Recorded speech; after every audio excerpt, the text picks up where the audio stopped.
Hey friends, if you encounter install error 0x80070103 on your Windows system, then please watch this video for the resolutions.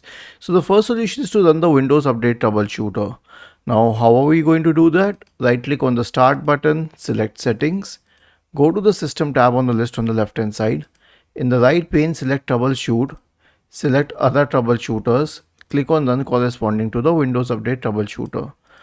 The next solution is to flush the contents of the software distribution folder, and don't do it the usual method because I'll show you an easier method for this.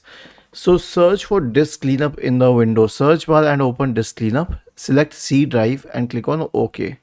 And then click on cleanup system files. That's it. If you check, it will actually start cleaning the driver packages and also Windows Update Cleanup, which means it will delete the contents of the software distribution and cat to folders, and then it will start rebuilding that content. Now, for a lot of users, this solution can be very helpful, but if it does not, maybe there could be a conflict in the driver updates. So here's what you can do.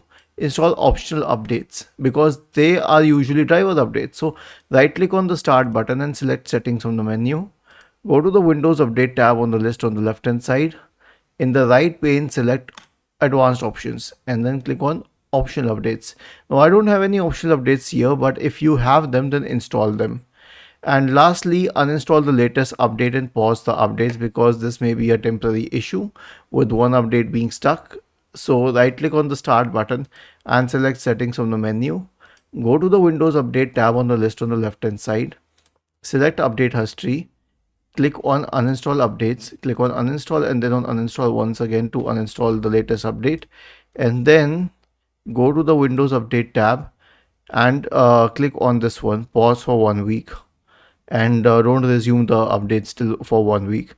Was this helpful? If yes, then please subscribe to the channel, and if not, then let us know in the comment section of this video on how we could help you further. Thank you for watching this video and have a nice day.